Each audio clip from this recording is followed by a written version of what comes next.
Hey everyone, and welcome. Today, we're going to jump right into a super powerful statistical tool, one that you'll probably use over and over again. We're going to break down the independent samples t-test in just about 5 minutes. So let me ask you a question. Have you ever looked at data from two different groups and just wondered, hey, is the difference I'm seeing here for real, or is it just, a fluke? Maybe you're comparing test scores between two classrooms, or checking if a new drug actually works better than a placebo. How do you find real statistical proof? Well, you are in exactly the right place, because today we're going to master the one tool designed for exactly that job. We'll cover what the independent samples t-test is, I'll walk you through running it step by step in both Jamovi and JASP, and you're definitely going to want to stick around, because at the end I'll show you exactly how to report your results like a pro. Okay, let's get into it. First things first, what is this test actually all about, and what are the rules of the road? At its core, the t-test has one very specific, very important job: to tell you if the average, the mean, of two totally separate groups is different enough to matter. It is the absolute go-to for any Group A versus Group B situation where you need to get a real statistical answer instead of just guessing. I love this analogy. Think about it like you're baking cookies. To know if two recipes are truly different, you wouldn't just compare the single best cookie from each batch, right? Of course not. You'd look at the average tastiness, but you'd also look at the consistency. A recipe that's consistently an 8 out of 10 is obviously different from one that's consistently a 6. Well, the t-test does pretty much the same thing, by comparing the difference between the group averages to the amount of variation or spread within each group. But before we can trust our t-test, our data has to follow two big rules, which we call assumptions.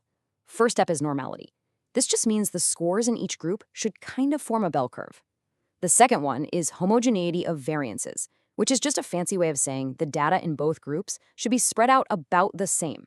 Now, why does this matter? Well, the test's math really depends on these things to give you an accurate result. But here's the great news. The software we're using will check both of these for us, usually with just one click. All right, enough with the theory. Let's see how this thing actually works in practice. It is time to put this test in action.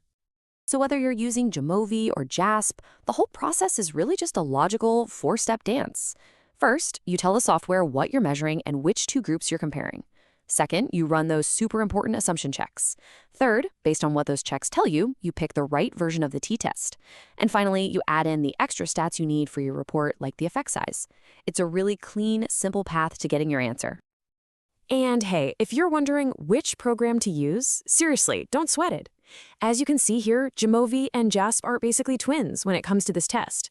Yeah, they might use slightly different words, like homogeneity test versus equality of variance, but they're running the exact same math under the hood. Just pick whichever one feels more comfortable to you. Okay, so you've crunched the numbers, the results are staring back at you from the screen. Now comes the most important part, telling the world what you found. Let's talk about reporting your findings. This is what it all comes down to. Now, I know this sentence might look a little intense with all the letters and numbers, but it's actually a super powerful, incredibly efficient summary of your entire analysis. It tells a complete story in just one little sentence. So let's decode this thing, piece by piece. MNSD, that's just your mean and standard deviation, simply the average score for each group and how spread out those scores were. Next, that T18 is your T statistic. The number in the parentheses, 18, is what's called degrees of freedom, and it's basically tied to your sample size. Just think of it as how much power your test had. Then we've got P, the famous p-value. This tells you the probability you'd see a difference this big just by random chance. A really tiny p-value means your result is probably legit. And finally, D is Cohen's d, the effect size. This is so important. It tells you not just if there's a difference, but how big and meaningful that difference actually is in the real world. All these little pieces come together to tell the full story. Okay, before we wrap this up, let's quickly look at one more really important scenario. What do you do when your data just doesn't want to play by the rules?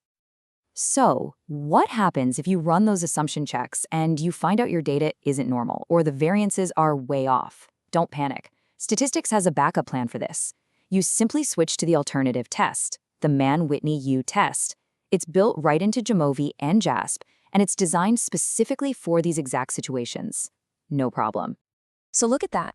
In just a few minutes, you've basically built a complete t-test toolkit. You know exactly what it's for, You know how to check if you're following the rules, you can run the test in free, powerful software, and most importantly, you can tell everyone what you found in a clear, professional way. You've just mastered a fundamental, incredibly useful tool for exploring the world through data. So the only question left is, what are you going to investigate next?